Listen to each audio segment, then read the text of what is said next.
마가복음 16장 1절에서 11절. 안식일이 지남에 막달라 마리아와 야고보의 어머니 마리아와 또 살로메가 가서 예수께 바르기 위하여 향품을 사다 두었다가 안식 후 첫날 매우 일찍이 해 돋을 때에 그 무덤으로 가며 서로 말하되 누가 우리를 위하여 무덤 문에서 돌을 굴려주리요 하더니 눈을 들어 본즉 벌써 돌이 굴려져 있는데 그 돌이 심히 크더라. 무덤에 들어가서 흰 옷을 입은 한 청년이 우편에 앉은 것을 보고 놀라매 청년이 이르되 놀라지 말라. 너희가 십자가에 못 박히신 나사렛 예수를 찾는구나. 그가 살아나셨고 여기 계시지 아니하니라. 보라, 그를 두었던 곳이니라. 가서 그의 제자들과 베드로에게 이르기를 예수께서 너희보다 먼저 갈릴리로 가시나니 전에 너희에게 말씀하신 대로 너희가 거기서 배우리라 하라 하는지라. 여자들이 몹시 놀라 떨며 나와 무덤에서 도망하고 무서워하여 아무에게도 아무 말도 하지 못하더라. 예수께서 안식 후 첫날 이른 아침에 살아나신 후 전에 7 귀신을 쫓아내어 주신 막달라 마리아에게 먼저 보이시니 마리아가 가서 예수와 함께 하던 사람들이 슬퍼하며 울고 있는 중에 이 일을 알림해 그들은 예수께서 살아나셨다는 것과 마리아에게 보이셨다는 것을 듣고도 믿지 아니하니라.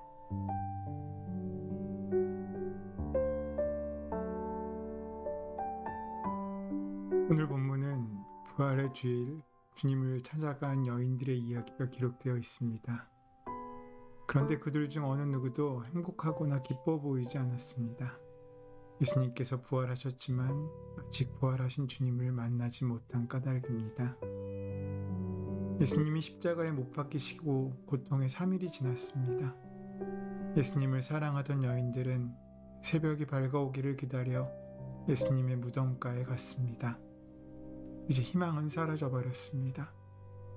예수님이 떠난 세상이 아무 일도 없다는 듯이 평온한 것이 여인에게는 견딜 수 없는 일이었을 것입니다. 사랑하는 사람을 곁 떠나보낸 분들은 그 아픔을 아실 것입니다. 얼마나 힘들고 안타까운 심정이겠습니까? 사랑하는 사람만이 무덤에 갈 수 있습니다. 사랑하는 사람만이 울 수 있습니다. 사랑하는 사람만이 그 사랑의 추억을 간직하는 것입니다. 그래서 여인들은 예수님의 무덤을 찾아갔습니다. 가면서 그녀들은 예수님의 무덤의 입구를 막고 있던 커다란 돌을 걱정합니다. 가기는 가지만 누군가가 우리를 도와주지 않으면, 누군가가 돌을 굴려서 무덤을 열지 않으면 우리는 예수님을 볼 수가 없을 텐데, 이런 걱정을 하면서 무덤으로 가는 것입니다. 그들은 사랑이 부족하지도 않았습니다. 하지만 그들은 부활하신 주님을 만나러 가는데 걱정과 염려뿐이었습니다. 왜냐하면 아직 부활하신 주님을 머리가 아닌 삶으로 만나지 못한 까닭입니다. 지금 여인들은 예수님의 무덤에 가면서 예수님의 부활에 대하여 전혀 생각하고 있지 않습니다. 그녀들은 3년간 예수님으로부터 부활에 대한 이야기도 듣고 예수님의 기적을 수없이 경험한 사람들이었습니다. 하지만 그 발걸음은 예수님을 만나러 감에도 기대와 설렘이 아닌 걱정과 근심으로 가득합니다. 여인들이 이 무덤을 찾아왔을 때에는 절망의 상황에서 왔습니다. 그런데 무덤이 비어 있었습니다. 그곳에 있던 여인들이 어찌된 영문인지를 알지 못해 두려워 떨고 있을 때 한 천사가 나타나 마태복음 28장 6절 말씀에 그가 여기 계시지 않고 그의 말씀하시던 대로 살아나셨으니와 그의 누우셨던 곳을 보라고 하였습니다. 그가 여기 계시지 않는다는 것입니다. 그가 무덤에 계시지 않는다는 것입니다. 너희들은 무덤을 찾아왔지만 이제는 무덤으로부터 떠나가라는 것입니다. 분명 그녀들은 예수님의 부활에 대해 들었습니다. 그런데도 그것을 기억하거나 믿지 않았습니다. 그래서 예수님의 부활을 기뻐하고 기념할 예물이 아닌 시체에 필요한 약품을 준비하여 무덤을 찾고 있었습니다.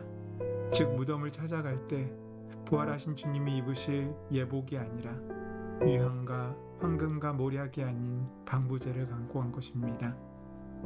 무덤은 시체가 있는 자리이고 부활하신 주님을 만나기 위해서 우리는 무덤이 아닌 갈릴리로 가야 한다는 말씀입니다. 여인들은 그 말씀을 제자들에게도 전합니다. 주님이 제자들에게 전하라고 하신 이 말씀은 매우 중요한 의미가 있습니다. 왜냐하면 이 말씀은 예수님께서 제자들에게 하신 말씀이기 때문입니다. 마가복음 14장 28절 말씀에 내가 살아난 후에 너희보다 먼저 갈릴리로 가리라. 그런데 문제가 있습니다. 그것은 제자들이 그렇게 분명한 말씀을 듣고 또 분명한 증거를 여인들로부터 받았음에도 불구하고 예수님의 부활을 믿지 않고 신기히 여겼다는 것입니다. 제자들이 예수님의 부활을 믿지 않았다는 점이 중요합니다. 그것은 아무도 갈릴리로 가지 않았음을 의미합니다. 주님만 홀로 그 갈릴리 약속된 장소에서 한없이 제자들을 기다리셨을 것입니다. 오지도 않을 제자들을 말입니다. 이같이 주님의 일을 하기 위해서는 우리에게 무엇보다 먼저 부활에 대한 분명한 체험과 확신이 필요하다는 사실을 오늘 본문은 우리에게 말씀해 주고 있습니다. 부활이 없는 사역, 믿음의 체험 없는 사역은 가장 중요한 알맹이를 잃은 것이라고 할 수 있습니다. 그래서 모든 사역에는 자신이 그것을 하고 있다는 것에 대한 비전, 곧 철학이 존재합니다. 그것의 출발은 예수에 대한 믿음, 곧 부활에 대한 확신에서 시작된다는 것입니다. 예일대학교에서 역사학을 가르치는 펠리칸 교수는 부활에 대해 이렇게 얘기한 적이 있습니다. 만일 부활하신 주님을 만난다면 우리에겐 아무것도 문제가 되지 않는다. 하지만 부활하신 주님을 우리가 만나지 못했다면 우리의 모든 것이 문제가 된다. 예수께서 부활하신 것이 사실이라면 이 세상에서 당하는 그 어떠한 일도 문제거리가 되지 않습니다. 모든 것을 바로잡으신 하나님이 계시고 영원한 하나님 나라가 있으며 영원한 생명이 있기 때문입니다. 반면 예수께서 부활하신 것이 사실이 아니라면 우리의 모든 것은 의미를 잃습니다. 육신이 전부요, 이 세상이 전부요, 악인이 번성하는 것이 현실의 끝이라면 이 세상의 삶에서 의미를 찾기란 불가능한 것이기 때문입니다. 오늘 우리는 부활절 이후의 삶에 대한 은혜를 나누려고 합니다.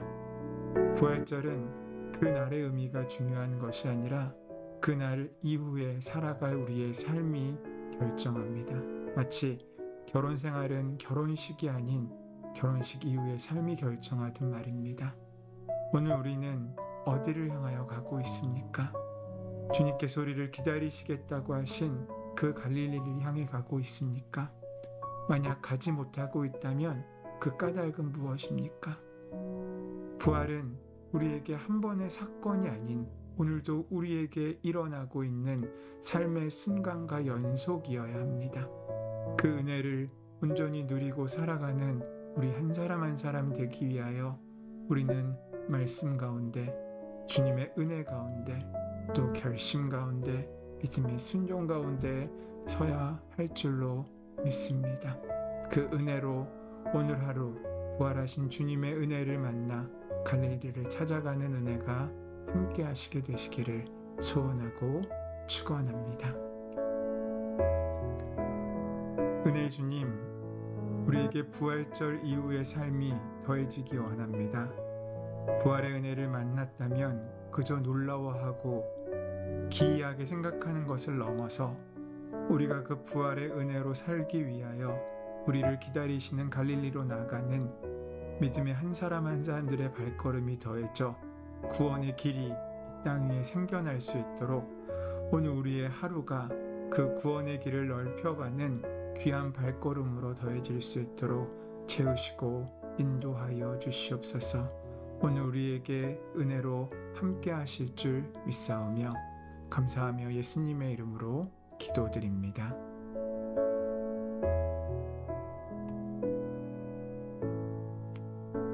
이제 함께 침묵 가운데 오늘 주신 말씀을 기억하며 묵상함으로 또 기도함으로 하루를 여시기를 바랍니다.